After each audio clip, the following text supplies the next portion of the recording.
እንደምን አመሻችሁ። ዛሬ የምንማማረው ክፉን ለማድረግ ከብዙ ሰዎች ጋር አትከተል። ብዙ ሰው በዝተዋል ብለህ በብዛታቸው፣ ኃይለኛ ናቸው ብለህ በኃይላቸው፣ ብለን አዋቂ ናቸው ብለህ በእውቀታቸው ክፉ ለማድረግ አትከተል። በጋስም እኮ ግብር ሰናይ ይላል መዝሙር 33 ከቁጥር 14 ከክፉ ሽሽ መልካም አድርግ ሰላምንም ተከተላት ሰላምንም ተከትለህ የሰላም ሰው ሁን ይላል። አይ መጽሐፍ ቅዱስ እንጀራ ህይወት ምግብ ሳይጠጡ አጥንትን የሚያለመልም መንፈስን የሚያረካ ህይወትን የሚያድስ ሳይበሉ ሆድ የሚሞላ እግዚአብሔር በሚገባው ለሚከተለው በቃል አስተምሮ በተግባር ለሚፈጽመው በጆሮ ሰምቶ በተግባር ለሚፈጽመው መታደል ነው፣ ምግብ ነው። እንግዲህ ዘፍጥረት ምዕራፍ 6 ከቁጥር 5 ላይ እንሂድና እስኪ እንነጋገር። እግዚአብሔርም የሰውን ክፋት በምድር ላይ እንደበዛ የልቡን ሐሳብ ምኞቱን ሁልጊዜ ፈጽሞ ክፉ እንደሆነ አየ። ማን ነው ያየ? እግዚአብሔር ነው። ምንድን ነው ያየው? የሰው ልብ ክፉ፣ ሐሳቡም ተንኮለኛ። የሚከፋውም እኮ በሰው ላይ ነው እኮ። ሰው በሰው ላይ ነው እኮ። የሰው ክፋቱ ሰው በሰው ላይ ነው። ሰው በእግዚአብሔር በፈጣሪው ላይ ነው እኮ። ስለዚህ እግዚአብሔር አየ። አይቶም እግዚአብሔርም ሰውን በምድር ላይ በመፍጠሩ ተጸጸተ። እስከዚህ ድረስ ነው እንግዲህ እግዚአብሔርን የምናሳዝን አምላካችን የምናሳዝን የምናስቀይም የምንበድል ሰዎች በዝናብ አብቅሎ በፀሐይ አብስሎ ተመገቡ ቢለን ብሉ ጠጡ ቢለን አለመታደል አለመሆን። አይ ደግሞ ይሄ እንደጌጥ ተቆጥሮ የልምድ ኃጢአት እየገዛው ሰው ሊመለስ ነው ከቶ ሊታገስ ነው አላበጀውም ሊል ነው ከቶ እንዴ? ያን ለክፎት እንደ ያኛውን እነዛን እንደ ለክፎ እንደው ያንን ለመጨመር ሲወራጭ ይታያል። አንድ አልበቃው ሁለት አልበቃው ብሎ አይ የሰው ነገር እና እግዚአብሔር የሰውን ክፋት በምድር ላይ እንደበዛ የልቡ ሐሳብ ምኞት ሁልጊዜም ፈጽሞ ክፉ እንደሆነ አየ። እግዚአብሔርም ሰውን በምድር ላይ በመፍጠሩ ተጸጸተ፣ በልቡም አዘነ።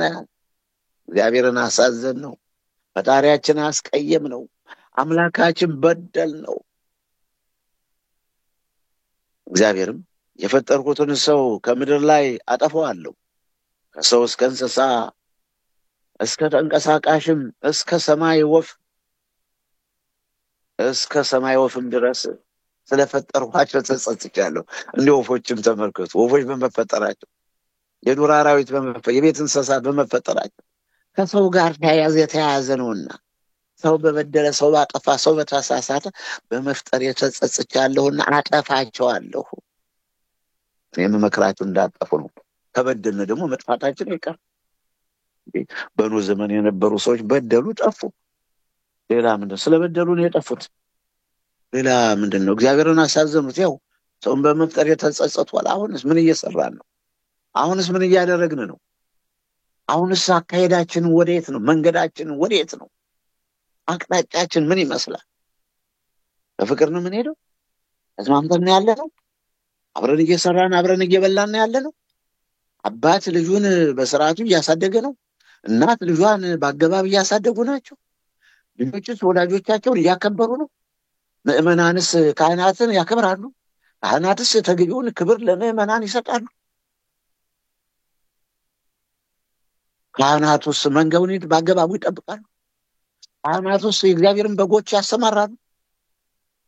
ምዕመናንስ ለካህናቱ ለገበሬው እርሻውን፣ ማሳውን፣ አዝመራውን፣ ለከተሜው ደግሞ ምግቡን፣ ልብሱን ያዘጋጃሉ? እኔም ማስተምረው ትምህርት ወጥ ነው፣ ለሁሉም አድሎ የለም። እውነት ስለሆነ እኔ ለማን ብላ ውሸት እኮ ቢሆን አንዱን አድልቼ ካህናትን አክብሩ ወይም ደግሞ ካህናት እንደው ወይም ደግሞ ምዕመናንን አክብሩ አይደል? ሁሉም መከባበር አለበት። ለሁሉም የሚገባውን አስረክቡ። ክብር ለሚገባው ክብር ስጡት።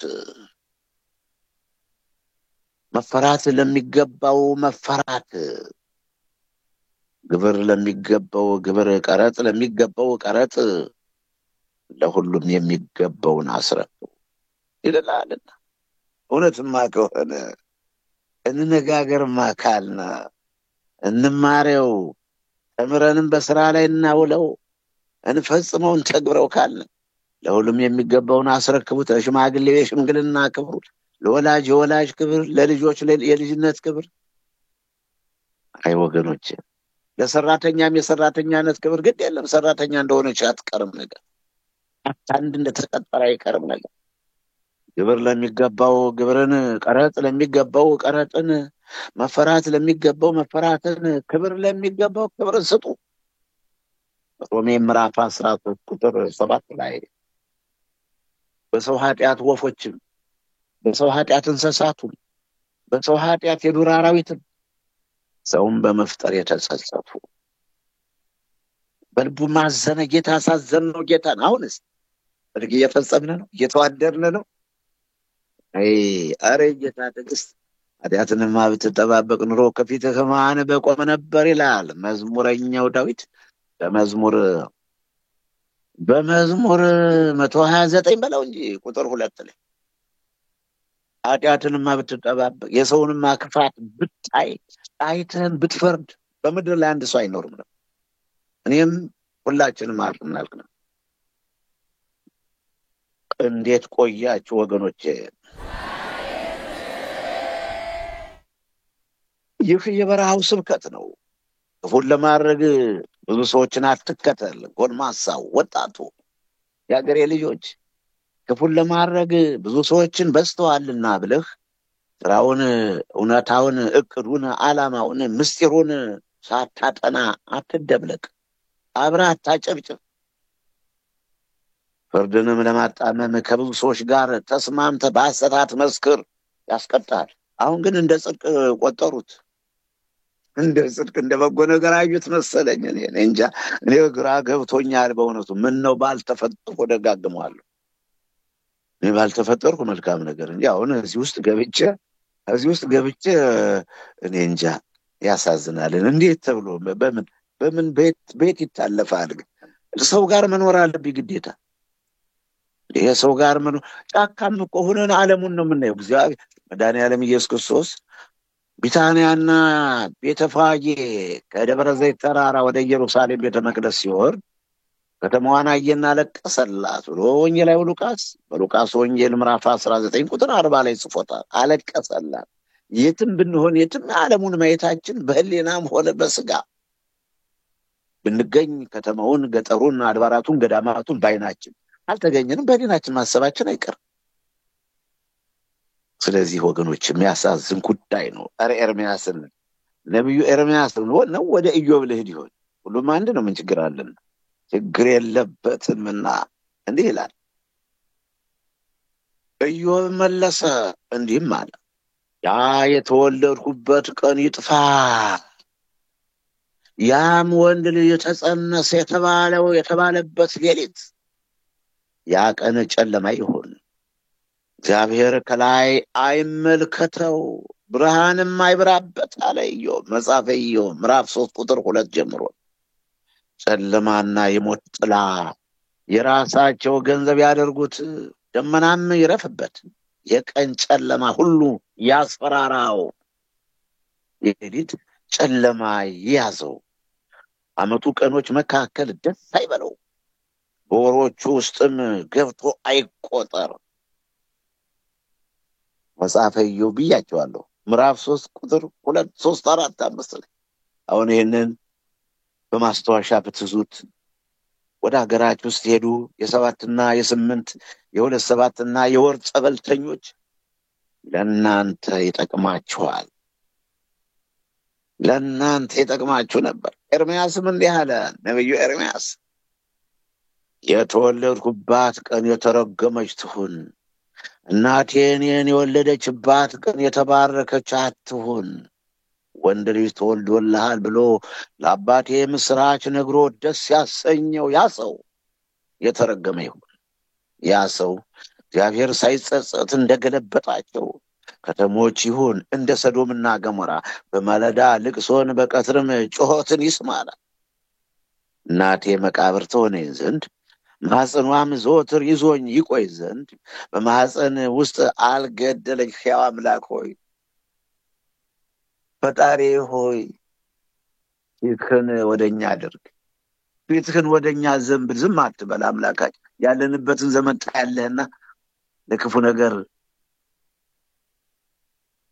በሰው እጅ ከመውደቅ በእግዚአብሔር እጅ መውደቅ አምላካችን ሆይ አትጣለን፣ አትተውን፣ ፍረድልን። ጆሮን ወደኛ ዘንብል፣ ስማን። ፊትህን ወደኛ አድርግ፣ እየን። ግፋችን ተመልከት አምላክ፣ ግፋችን ተመልከት አምላካችን። እናቴ መቃብር ትሆነኝ ዘንድ ማኅፀኗም ዘወትር ይዞኝ ይቆይ ዘንድ በማኅፀን ውስጥ አልገደለኝምና ድካምንና ጣርን አይ ዘንድ ዘመኔም በፍረት አልቅ ዘንድ ስለምን ከማኅፀን ወጣሁ? ስለምን ተወለድኩ ይልልሃልና። ትንቢተ ኤርምያስ ምዕራፍ 20 ቁጥር 14 እስከ 15 ድረስ አነበ ተረዳው። ነቢዩ ኤርምያስ አማረረ። ነቢዩ ኤርምያስ መወለዱን ጠላ። በዘመኑ ከነበሩ ሰዎች ጋር ተደባልቆ መኖር ጨነቀው፣ ከበደው።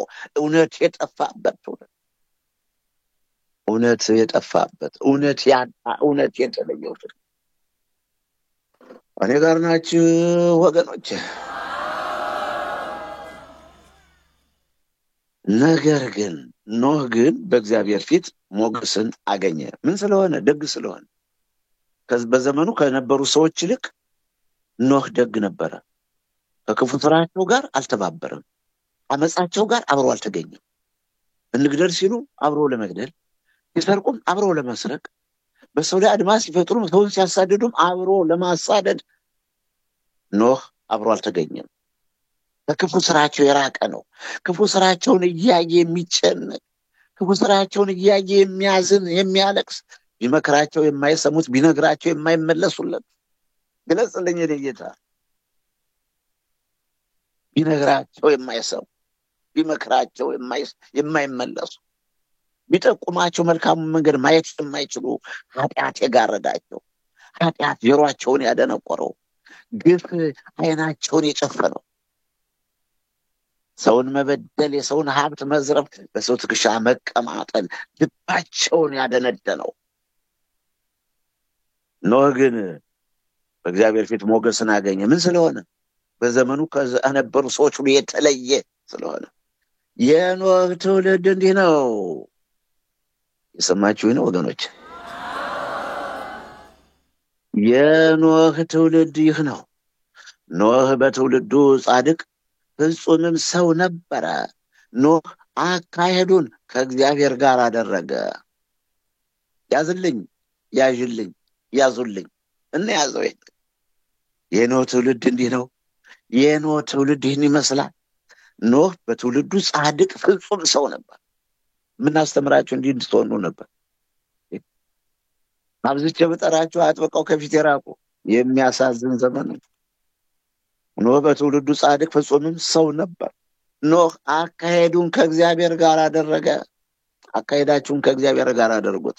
ዘፍጥረት ምዕራፍ 6 ቁጥር 5፣ 6፣ 7፣ 8፣ 9 የተጻፈ ቃል ነው። አካሄዳችሁን ከእግዚአብሔር ጋር አድርጎ ወገኖች። እንዴት ቆያችሁ ወገኖች?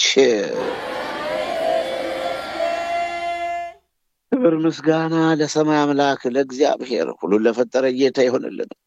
እንዲያ አደራ ወገኖች፣ ሰውን ለማጥፋት፣ የሰውን ቤት ለመዝጋት፣ የሰውን ሕይወት ለማበላሸት ኧረ ይቅርባችሁ፣ ኧረ ይቅርባችሁ። ኧረ አይበጅም፣ ኧረ አይጠቅምም፣ ኧረ አይረባም፣ አይረባም። እባካችሁና ስለማይጠቅም ወደ ጌታ እንመለስ።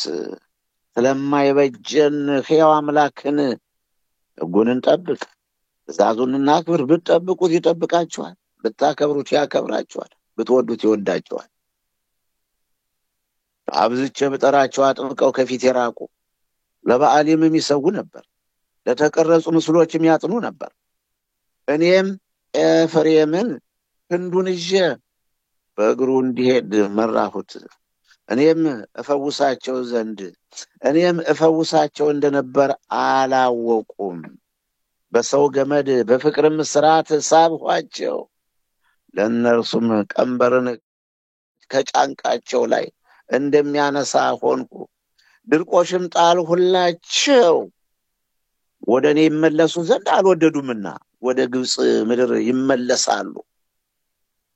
ተመልከቱ፣ እኔም ኤፍሬምን ክንዱን ይዤ በእግሩ እንዲሄድ መራሁት። እኔም ፈዋሻቸው እንደነበርኩ አላወቁ። በሰው ገመድ በፍቅር እስራት ሳብኋቸው። ለእነርሱም ቀንበር ከጫንቃቸው ላይ እንደሚያነሳ ሆንኩ። ድርቆሽንም ጣልሁላቸው። ነገር ግን አብዝቼ ብጠራቸው አጥብቀው ከፊት የራቁ። ያ የሰው ነገር ከቶም የሚያስብልኝ አግኝቼ አይደል? ታዲያ ገጥሞኝ ያውቅ? አልገጠመኝ። እንደ ሰው ሁሉ በድሉ እኔ አልገጠመኝም ወገኖቼ። በላይ ላይ ጫፋ እየተጎተተ የመከራ ሰው ከኔ ይልቅ እናንተ ታውቁታላችሁ። ይህንንም ከመጽሐፉ አያይዤ ነው የማስተምራችሁ። ዝም ብዬ ካፌ ከልቢያ አንቅቼው አይደለም። የሰው ስራ መተቸት ሳይሆን የሰውን ስራ ክፉን ክፉ ካላለ ምንድን ነው የኛው ክርስትናውና? ክፉን ክፉ በጎን በጎ ልንል ግዴታ ነው። ልትረዱ ልታግዙኝ አይደለም ነገራችሁ። ነገር ግን የተደረገውን መናገር አለብን። እውነቱን። ውሸት መቀላቀል ነው ችግር ውስጥ። እውነትን በመናገር ኃጢአት የለም። ስለዚህ እድሉ ገጥሞት የሚያስተምር የሚመክር ከተገኘ በእኛ ዘመን እኛ ሕፃን ሆነን ስናገር እንደዚህ አልነበረም እኮ። በገጠር አካባቢ ነው ያደግነው። ታምረ ማርያም በግዕዝ ይነበባል። መልካም ጥሩ ቤተክርስቲያን እንሳለማለን። ስንፈልግ ከጫካው ስንፈልግ ደግሞ እዚሁ አብረን ከካህናቶች ጋር አብረን እየወደቅን እየተነሳን አደግን። ነገር ግን ብዙ እንደዚህ እንደው መንግስተ ሰማያት ቀርባለችና ንስሐ ግቡ ብሎ ይሄ ታላቅ እድል ነው ለእናንተ ወገኖች። በዚህ እድል መጠቀም ያስፈልጋል። በዚህ እድል መጠቀም ያስፈልጋል። እንዲህ የሚል ተጽፏል። ትንቢተ አሞጽ አንድ ነገር ልበላችሁ። እነሆ በምድር ላይ ራብን የምሰድበት ዘመን ይመጣል ይላል የሰማይ አምላክ እግዚአብሔር። እርሱም የእግዚአብሔርን ቃል ከመስማት እንጂ እንጀራን ከመራብና ውሃን ከመጠጣት አይደለም። ከባህር እስከ ባህር ድረስ ከሰሜን እስከ ምስራቅ ድረስ ይቅበዘበዛሉ። የእግዚአብሔርን ቃል ለመሻት ይራወጣሉ፣ አያገኙትም። ትንቢተ አሞጽ ምዕራፍ 8 ቁጥር 11 ላይ ነው። የእግዚአብሔርን ቃል ማግኘት መታደል ነው። እናንተ በዚህ ዘመን ተፈጥራችኋል፣ ተወልዳችኋል፣ እድለኛ ናችሁ። የእግዚአብሔር ቃል በየቋንቋው ተተርጉሞ በየሀገሩ በሞባይል በራስህ በፈለግከው ቋንቋ ትማረዋለህ። በምድር ላይ ረሃብን የምሰድበት ዘመን ይመጣል ይላል የሰማይ አምላክ እግዚአብሔር። እርሱም የእግዚአብሔርን ቃል ከመስማት እንጂ እንጀራን ከመራብና ውሃን ከመጠማት አይደለም።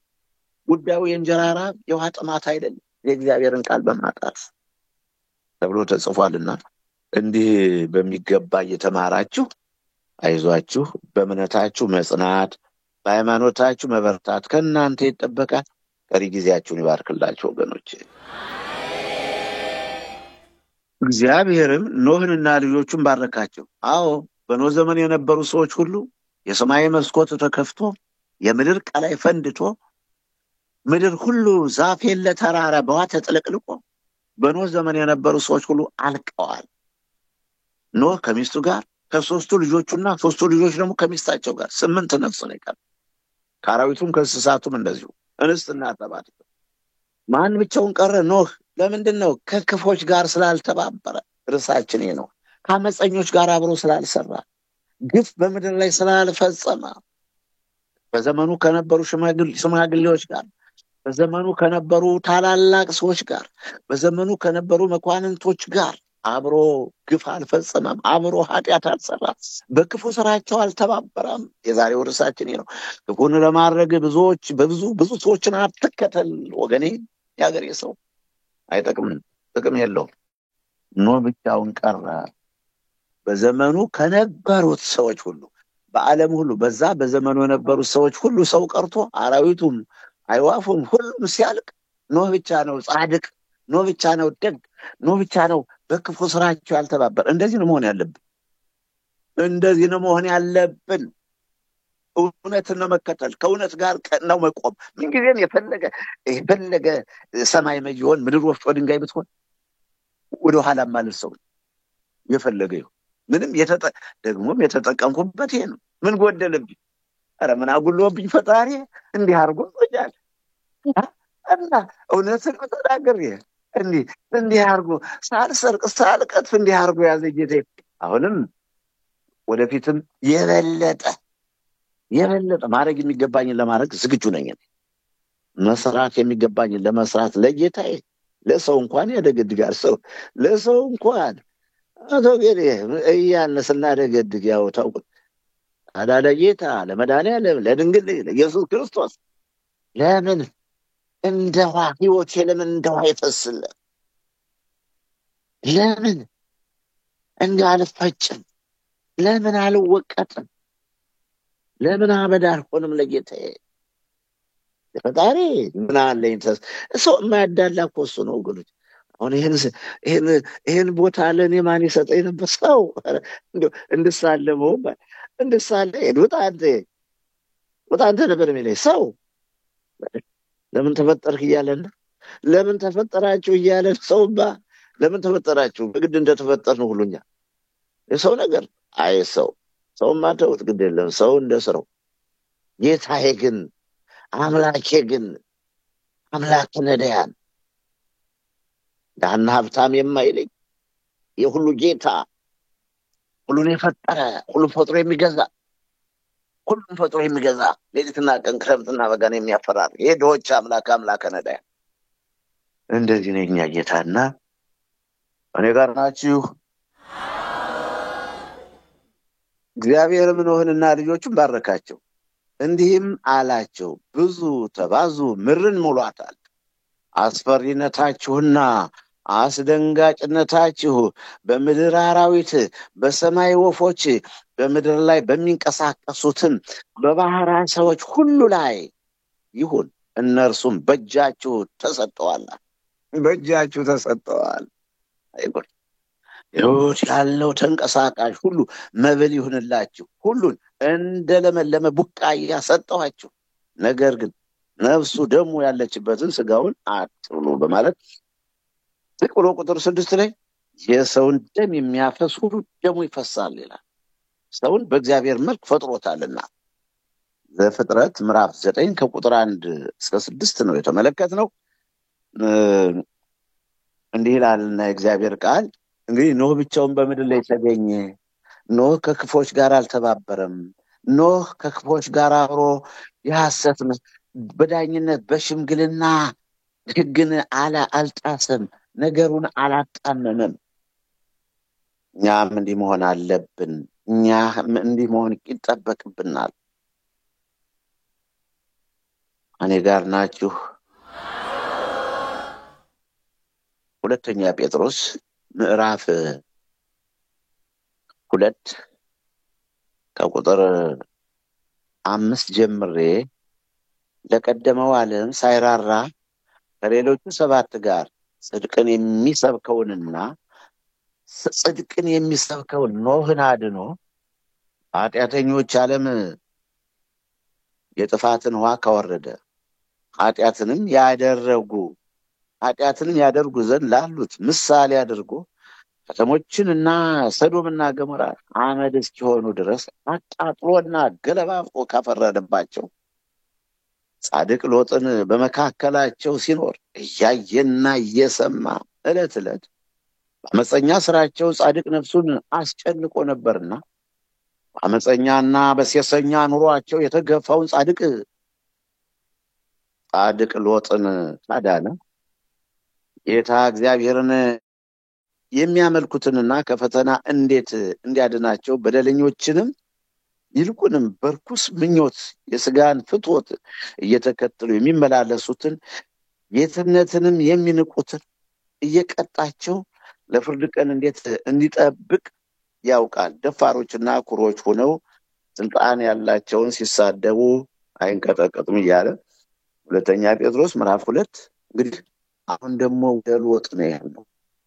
ጻድቅ ሎጥን በክፉ ስራቸው በኃጢአተኛ ስራቸው በሰዶምና በገሞራ የሚኖሩ ሰዎች ክፉ ስራቸውን እያየና እየሰማ ከክፉ ስራቸው ጋር አብሮ ሳይተባበር ክፉ ስራቸውን ሳይከተል ከክፉ ስራቸው ጋር አብሮ ሳይመስል ሎጥ አባታችን የአብርሃም የወንድም ልጅ ሎጥ ይሄ ነው ወገኖች። እምነት ማለት በደሉ እንበድል፣ አጠፉ እናጥፋ አይደለም እኮ። ራስን ማውጣት፣ ራስን መለየት ነው። የሚሰራው ስራ ጽድቅ ነው ኃጢአት ነው? የምንሄድበት መንገድ እውነተኛ መንገድ ነው ወይስ ሐሰተኛ መንገድ ነው? ይሄ ነገር ድርጊቱ ምን ይመስላል? በሽምግልና ስትቀመጡ ለሽምግልና፣ በፍርድ ደረጃ ከሆነ በፍርድ ስትቀመጡ በፍርድ ነገሩን ማመራመር ያስፈልጋል። እውነትና ውሸቱን መለየት ያስፈልጋል። እውነትና ውሸቱን መለየት ያስፈልጋል። እንዲያው በለው አያዋጣም።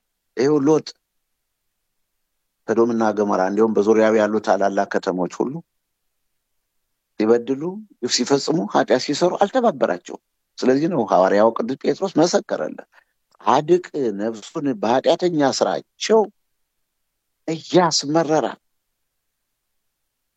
ጻድቅ ሎጥ በመካከላቸው ሲኖር እያየና እየሰማ ዕለት ዕለት በአመፀኛ ስራቸው ጻድቅ ነፍሱን እያስጨነቀ አስጨንቆ ነበርና በአመፀኛና በሴሰኛ ኑሮ የተገፋውን ያንን ጻድቅ ልድገመው፣ በአመፀኞችና ሴሰኛ ኑሮ የተገፋውን ያንን ጻድቅ ሎጥን ካዳነ፣ አዎ እሱን ካዳነ እኛንም ያድነናል።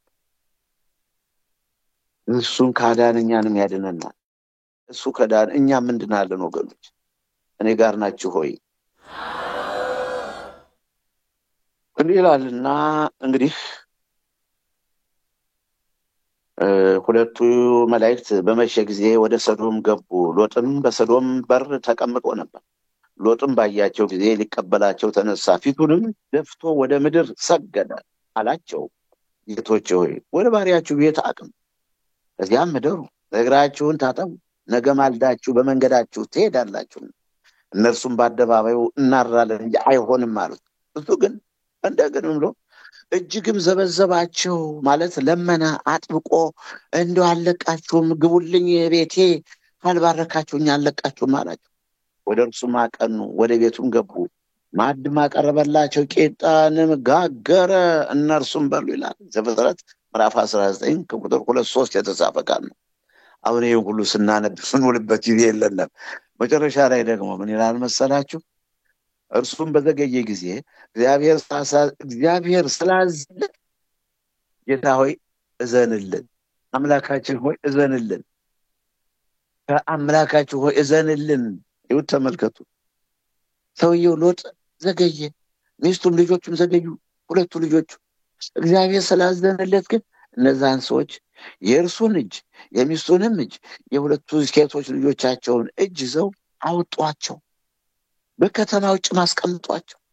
ወደ ሜዳም ካወጧቸው በኋላ እንዲህ አለ፣ ራስህን አድን ሎጥ፣ ራስህን አድን፣ ወደ ኋላ አትመልከት፣ በዚህ ዙሪያ ሁሉ አትቁም፣ እንዳትጠፋ። ትውልድ ሆይ እንዳትጠፉ፣ ወገኖች ሆይ እንዳትጠፉ። ከክፎች ጋር አትቁሙ፣ ከክፎች ጋር አትተባበሩ፣ ከክፎች ጋር አብራችሁ አትኑሩ፣ ከክፎች ጋር አብራችሁ አትደባለቁ፣ እንዳትጠፉ ራስህን አድን ይላል። ዘፍጥረት ምዕራፍ 19 ቁጥር 17 ላይ ነው። ራስህን አድን እንዳትጠፋ፣ ወደ ተራራው ሽሽ፣ ወደ ቤተ ክርስቲያን ሽሽ፣ ወደ ተቀደሱት ወደ ከበሩት ገዳማት ሽሽ፣ ወደ እግዚአብሔር ሰዎች፣ ወደ እውነተኞች፣ ገንዘብና ዘረኝነት ወደ ሌላቸው እውነተኞች አባቶች፣ እናቶች። እውነተኛውን ለይተህ አመለጥኩ መስሎህ እንዳትጠመድ፣ የበለጠ ወደ እውነተኞችን ነው። ሎጥም አላቸው፣ ጌቶቼ ሆይ እንዲህ ሳይሆን ይል ነበርና አሉት። የተባለው ተብሏል፣ የሆነው ሆኗልና። እኔ ጋር ናችሁ? ሎጥም ወደ ዞዓር ተራራ መንገድ ጀመረ። ታዲያ እንዲህ ሆነ፣ የሎጥ ሚስት ወደ ኋላ ተመለከተች፣ የጨው ሐውልትም ሆና ቀረች። ዙራችሁ እንዳታዩ ተብለዋል፣ ወደ ተራራ ውጡ ተብለዋል፣ የዞዓርን ተራራ አሳይተዋቸዋል።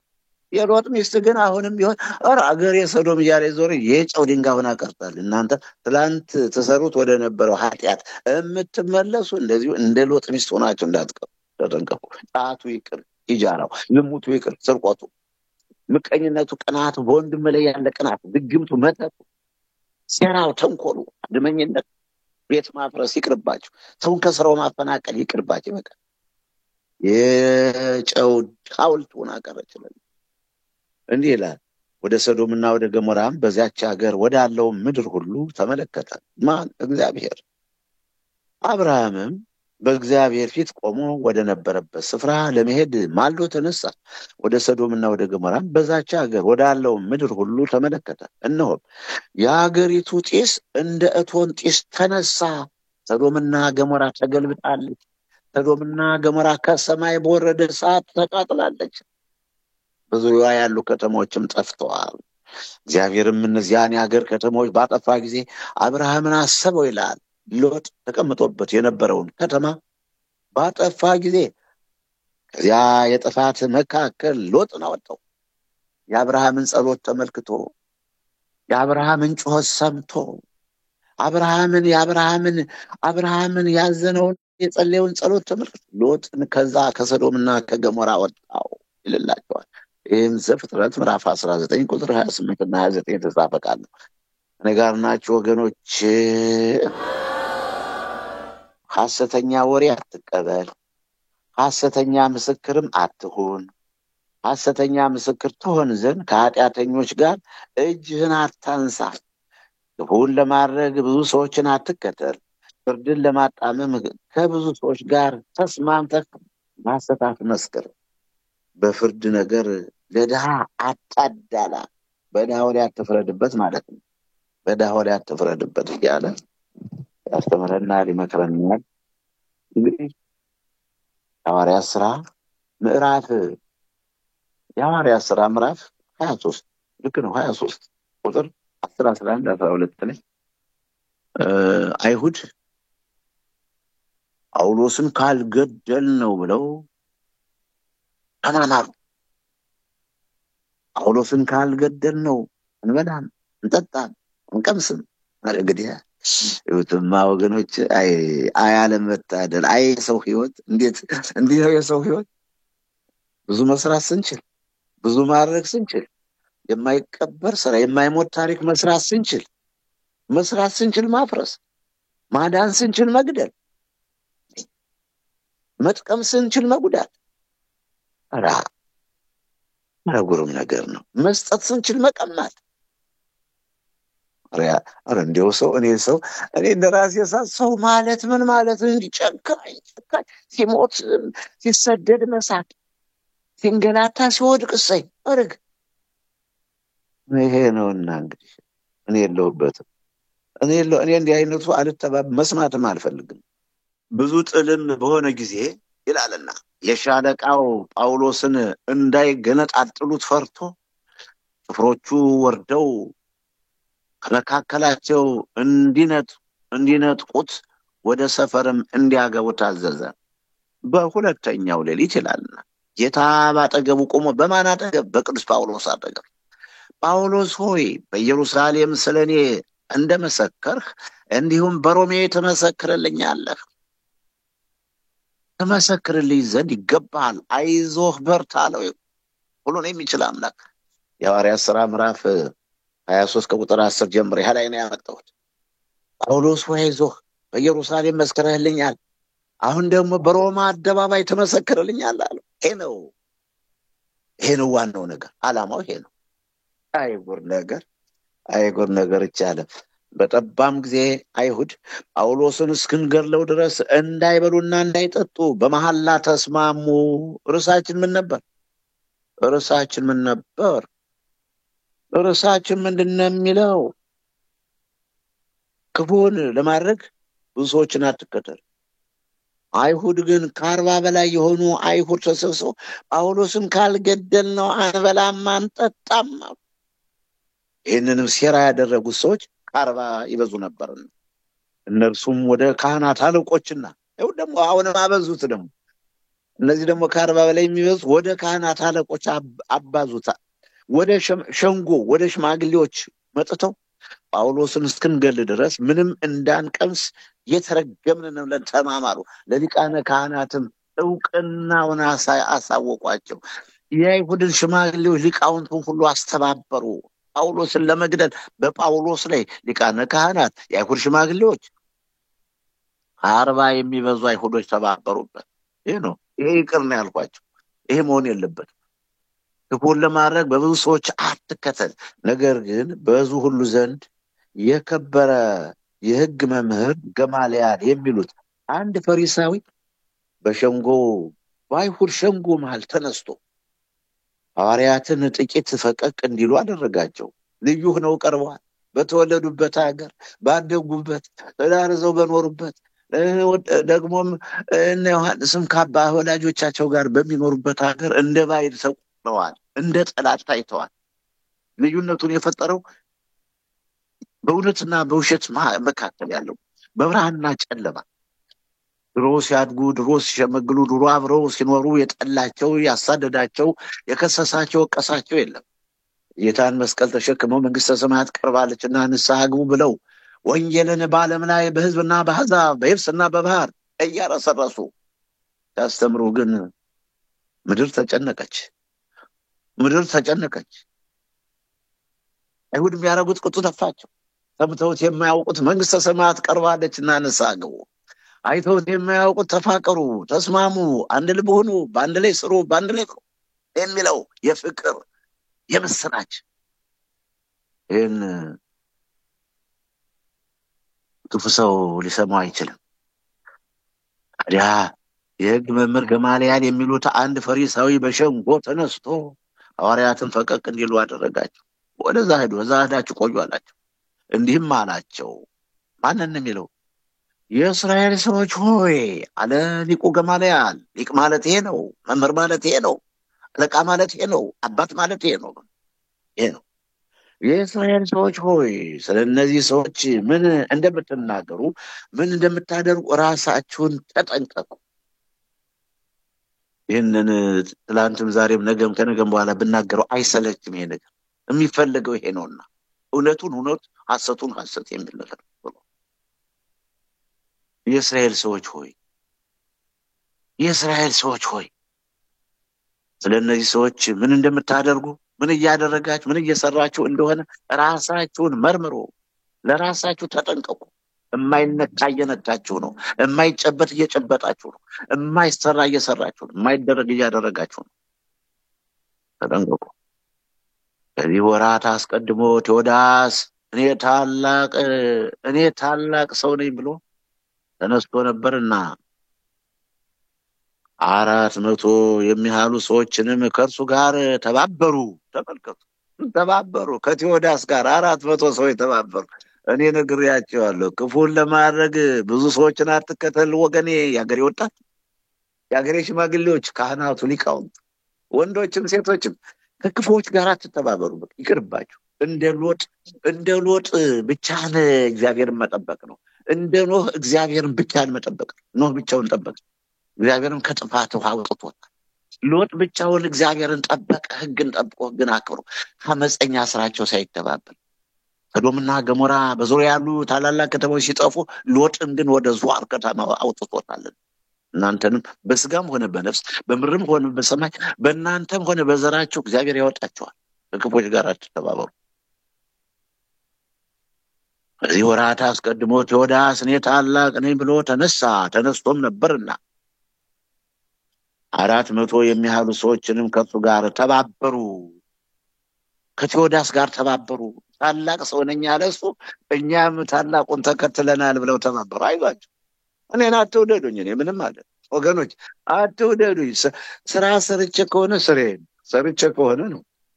ካልሰራሁ ደግሞ ካለ ስራማ ሰው በመሆኔ ሰውን አትጣለው። መቼም ካልሰራም ብለህ ልትጣለው አይገባም። ሕግን አያፈርስ፣ ሕግን አይተላለፍ፣ እግዚአብሔርን አይበድል፣ ሰውን አያስቀይም እንጂ ሰው በመሆኑ ልንጣለው አይገባንም። አዎ፣ ነገር ግን እንዲያው የምትወዱት ሰው ምንድን ነው? ስራ። ከስራ ጋር አያይዛችሁ ነው። ሰውን ሁሉ እንወዳለን፣ ለሰው ሁሉ ፍቅር አለን። እኛ እግዚአብሔር በመልኩ የፈጠረውን ሰው አንንቅም። ልዩነት የምትሰጡ ሰው ካለ ግን በስራ ነው። እንደኔ አይነቱን አውታታ፣ እንደኔ አይነቱን የመከራ ሰው ምን አልጠቅም አልጎዳ። ስለዚህ እንዳልጎዳችሁ እኔ መጉዳትን አልፈልግም፣ አላደርገው። እንዳልጠቅማችሁም አቅም የለኝ። እኔ ታላቅ ነኝ ብሎ ተነሳ፣ እነሱም ተከተሉት። የተከተሉትም ከ400 ይበዛሉ አለ። ከዚህ በኋላ ሰዎች በተጻፉበት ዘመን የገሊላው ይሁዳ ተነሳ፣ ብዙ ሰዎችንም አሸፍቶ አስከተለ። እርሱም ጠፋ፣ የሰሙትም ሁሉ ተበተኑ በልልኝም። አዎ ይሄ ነው። በእግዚአብሔር ፈቃድ የሆነ ነገር ሁሉ አይፈርስም። ጌታ መድኃኔዓለም ኢየሱስ ክርስቶስ የፈቀደው የእሱ ፈቃድ የሆነ ነገር ሁሉ እንደ ዋዛ ይተከላል፣ ያድጋል፣ ይለመልማል፣ ያፈራል፣ ይሰፋል፣ ይለመልማል በለው። አብ ያልተከለው አይጸድቅም፣ አብ የተከለው አይነቀልም፣ አይደርቅም በለልኝ። አብ የተከለው አይደርቅም። ከኔ ጋር ናቸው ወገኖች? ይህ የበረሃው ሰው አብ የተከለው አይደርቅም፣ ያዝልኝ። አብ የተከለው አይደርቅም። አብ መድኃኔዓለም ኢየሱስ ክርስቶስ ያልተከለው ግን ውሃ ብታጠጣው፣ ማዳበሪያ ብትደፋበት ወይ ፍንክች። ይሄ ነው። ይህ የበረሃው ስብከት ነውና እርሱ ግን መልሶ የሰማዩ አባቴ ያልተከለው ተክል ሁሉ ይነቀላል ተዋቸው። ዕውሮችን የሚመሩ ዕውሮች ናቸውና ዕውርን ቢመራው ሁለቱም ወደ ጉድጓድ ይወድቃሉ አለ። አቤት አቤት አቤት! እንዴት አድርጎ መጥተው በማቴዎስ ወንጌል ምዕራፍ 15 ቁጥር 13 ላይ ጌታ መድኃኔዓለም ኢየሱስ ክርስቶስ ነው ዕውርን ቢመራው ዕውሩን ቢከተል ሁለቱም ተያይዘው ገደል ይወድቃሉ። ይህ ስለ ዓይን አይደለም።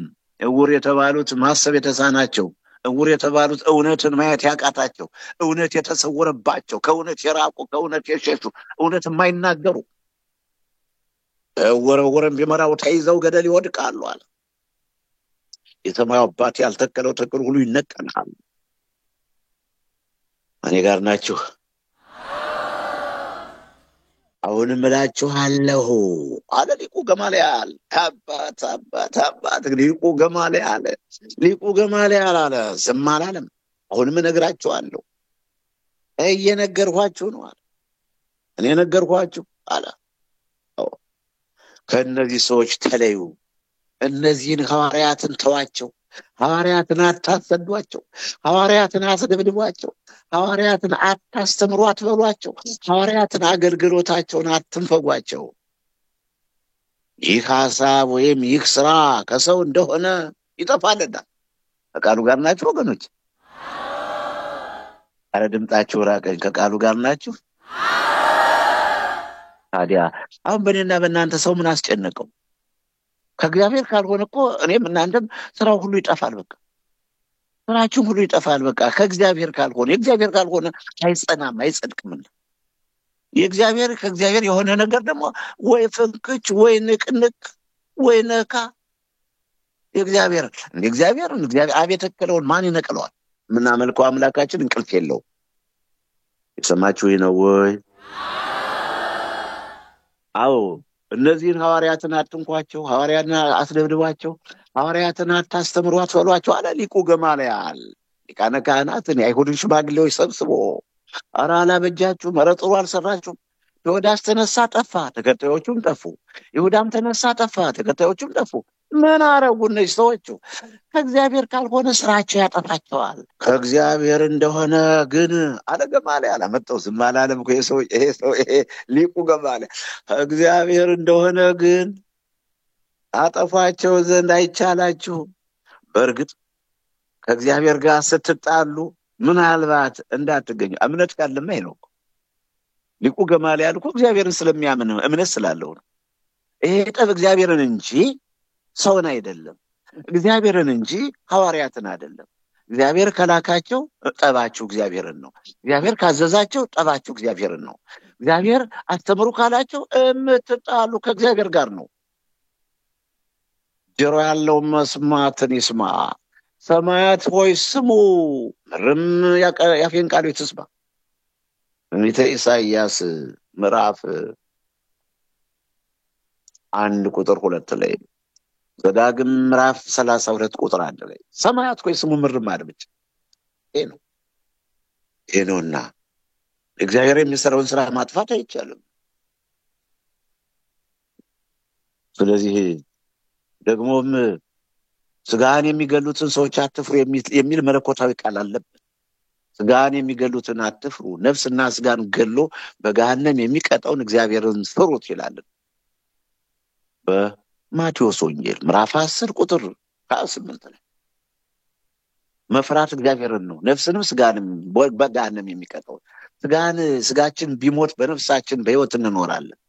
በጌታ ስም የሚሞቱ ብፁዓን ናቸው የዘላለም ዕረፍት ያገኙ ዘንድ ስራቸው ይከተላቸዋል ተብሎ ወንጌላዊ ዮሐንስ ባለራእዩ ቅዱስ ዮሐንስ ዮሐንስ ምዕራፍ 14 ቁጥር 13 ላይ ተጽፏል። ይሄ ነው። ምንም የሚያስጨንቀን ነገር የለም። ስራ ለመስራት ነው። ባይሆን ስራችን የሚታወቅ ስራችን ነው ችግር የሚገጥመው እንጂ የኛ ህይወት ደግሞ ምን ብንኖር ለእግዚአብሔር ብንሞት ለእግዚአብሔር ምንድን ነው ችግር? ምንም ችግር የለ ወገኖቼ። እኔ ጋር ናችሁ።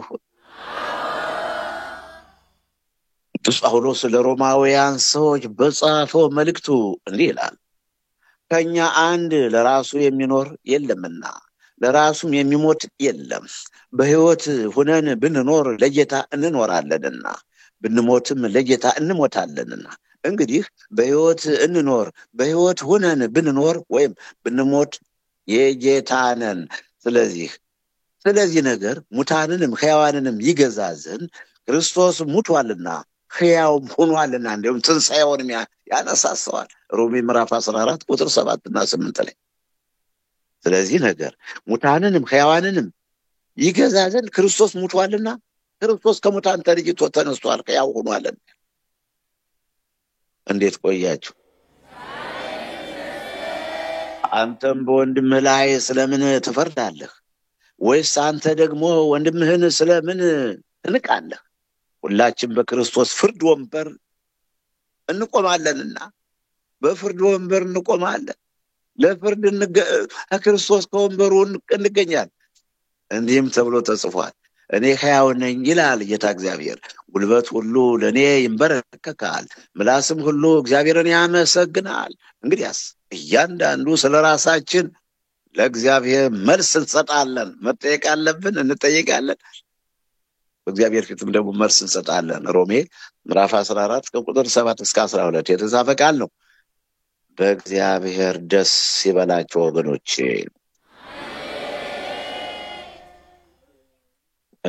ሊቁ ገማልያል ከእግዚአብሔር እንደሆነ ግን ታጠፏቸው ዘንድ አይቻላችሁም። በእርግጥ ከእግዚአብሔር ጋር ስትጣሉ ምናልባት እንዳትገኙ ተጠንቀቁ።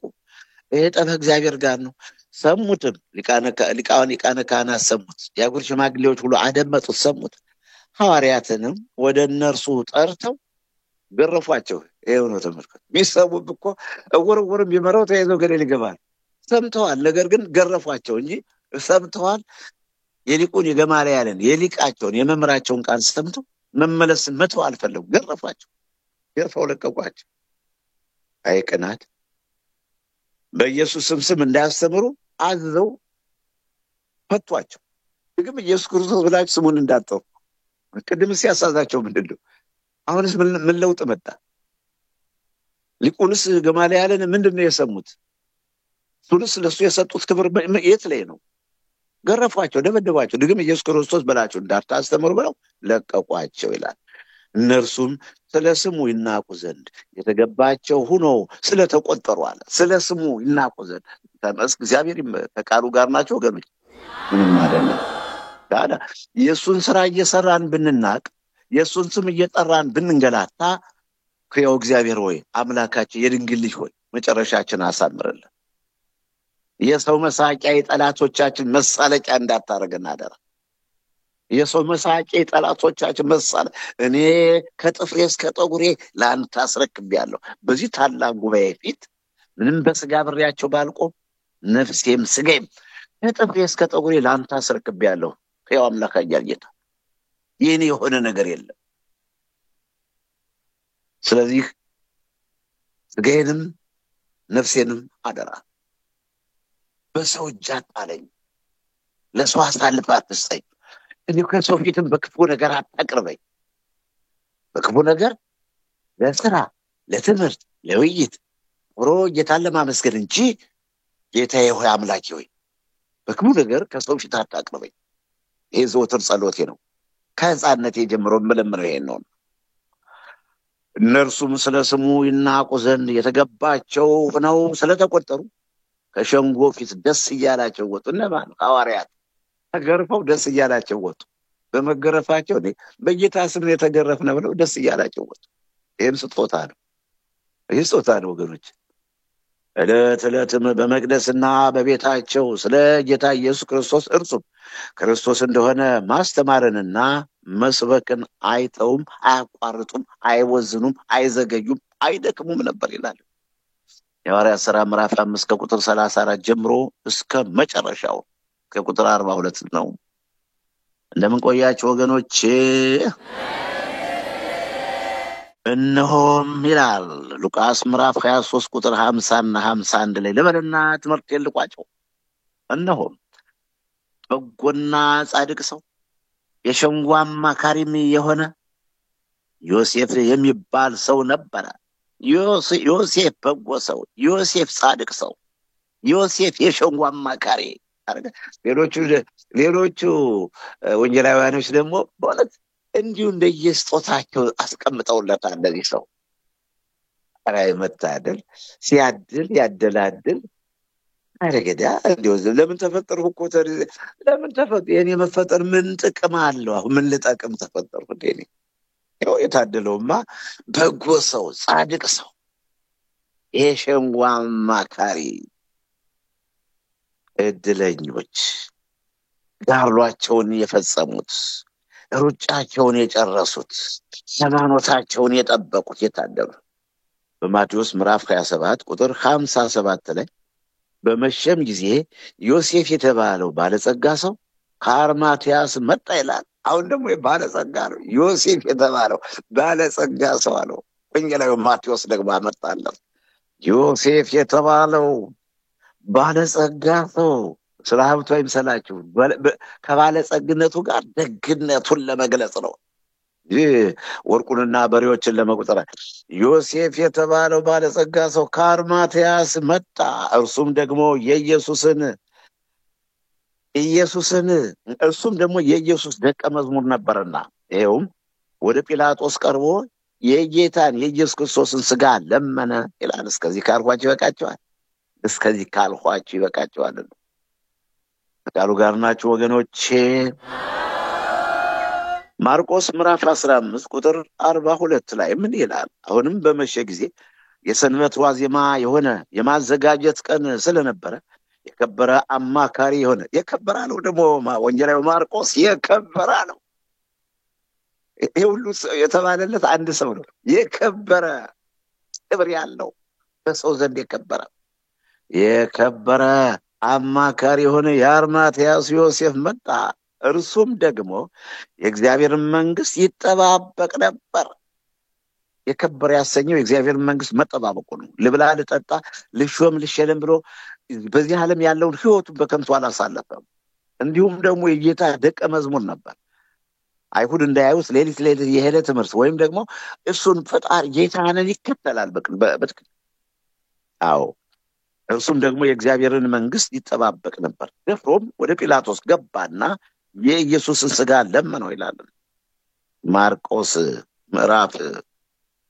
የከበረ አማካሪ የአርማትያስ ዮሴፍ ይልለዋል። እንደምን ቆያችሁ ወገኖች? ወንጌላዊ ማርቆስ በወንጌል መንግስት እንደጻፈው በማርቆስ ወንጌል ምዕራፍ 15 ቁጥር ስንት ላይ ነው? ቁጥር 42 የተጻፈውን ቃል ነው ያነበብነው። ወንጌል ዮሐንስ በወንጌል መንግስት እንደጻፈው በዮሐንስ ወንጌል ደግሞ ይላል ወንጌል ዮሐንስ። ከዚህም በኋላ አይሁድን ስለፈራ በስውር የኢየሱስ ደቀ መዝሙር የነበረ የአርማትያስ ዮሴፍ የኢየሱስ ስጋ ሊወስድ ጲላጦስን ለመነ ይላል። ደግሞ ዮሐንስ ደግሞ ምንድነው ያለ? አይሁድን እየፈራ አይሁድን ስለሚፈራ በትክክል አልተገኘም እንጂ ሌሊት በስውር የኢየሱስ ክርስቶስ ደቀ መዝሙር ነው። ኢየሱስ ክርስቶስን ይደግፋል። የእግዚአብሔር መንግስተ ሰማያትን በተስፋ ይጠባበቅ። ደፍሮ ገብቶ ጲላጦስን የኢየሱስን ስጋ ላውረድና ልቅበረው አለ። ልክ ልጅነቱን ገለጠው። ይሄ ነው መከራ ቀን ተገኘ። ደቀ መዛሙርቱ ያን ጊዜ ጠፍተዋል። አፊቱ የሚገኝ አልተገኘም። እረኛው ይመታል፣ በጎች ይበተናሉ ያለው ትንቢተ ዘካርያስ ምዕራፍ 13 ቁጥር 7 ላይ የተጻፈው የነቢዩ ቃል ይፈጸም ዘንድ ሐዋርያትን ጊዜ ተበትነው ነበር። እሱም ነግሯቸዋል። እነሆ መከራ እንደሚደርስበት ሊቃነ ካህናት አይሁድ፣ ጻፎችና ፈሪሳውያን እንደሚይዙት ደቀ መዛሙርቱ ሁሉም እንደሚሸሹ ነግሯቸዋል። ቅዱስ ጴጥሮስ ግን 3 ጊዜ እየደጋገመ ሞትም ቢሆን ከአንተ ጋር ሞታለሁ አለ። 3 ጊዜ ትክደኛለህ ብሎታል። በማቴዎስ ወንጌል ምዕራፍ 26 ቁጥር 31 እስከ 35 የተጻፈ ቃል 3 ጊዜ ትክደኛለህ አለው። እነሆም በጎና ጻድቅ የሸንጎም አማካሪ በጎና ጻድቅ ሰው። አሁን ደግሞ ይሄን ሉቃስ ምዕራፍ 23 ቁጥር 50 ላይ ነው ደግሞ እነሆ በጎና ጻድቅ ሰው የሸንጎ አማካሪ የሆነ ዮሴፍ የሚባል ሰው ነበረ። ይሄ ነው እንግዲህ አሁን እችን ለማግኘት ነው ሁሉ የደከምሁት። ይሄን ሁሉ ያደከምኋቸው በምክራቸውና በክፉ ስራቸው አልተባበረም። አሁን ወደ ትምህርታችን ወደ ርዕሳችን ሰበሰብነው ነገሩ። አቤት አቤት አቤት አቤት አቤት ይሁን ቅዱስ ወንጌል የምስራቹ ቃል ዘጸአት ምዕራፍ 23 ከቁጥር 2 ላይ ክፉን ለማድረግ ብዙ ሰዎችን አትከተል፣ ፍርድንም ለማጣመም ከብዙ ሰዎች ጋር ተስማምተህ አትመስክር ይላል። አሁን ይሄ የአርማትያስ ዮሴፍ ደግ ሰው፣ ጻድቅ ሰው፣ በጎ ሰው፣ ባለጸጋ ሰው፣ የሸንጎ አማካሪ፣ ይህም በምክራቸውና በክፉ ስራቸው በጌታ ላይ በተንኮላቸው በጌታ ላይ ሲማከሩ በምክራቸው ጌታን እንክሰሰው ሲሉ በክሱ በምስክርነት በስራቸው አልተባበረም ነበር። አርማትያስም በምትባል ከአይሁድ ከተማ ሆኖ እርሱ ደግሞ የእግዚአብሔርን መንግስት ይጠባበቅ ነበር። ይሄ ነው የአርማትያስ ዮሴፍ። ከአይሁድ ጋር አልተባበረም፣ ከሊቃነ ካህናት ጋር አብሮ አልተገኘም። ይሰቀል ይሰቀል ይሰቀል፣ በርባንን ፍታልን፣ ኢየሱስን ስቀለው ሲል ያን ጊዜ በእንዲህ አይነት ክፉ የግፍ ስራ፣ የኃጢአት ስራ፣ በእንዲህ አይነት የዲያብሎስ ስራ አልተባበረም፣ አልተገኘም። ስላደመጣችሁኝ አመሰግናለሁ። ይህ የበረሃው ስብከት ነው። እርሳችን ክፉን ለማድረግ ብዙ ሰዎችን አትከተል ያስተማረን፣ የመከረን፣ የገሰጸን አምላክ የተመሰገነ ይሁን። አሜን።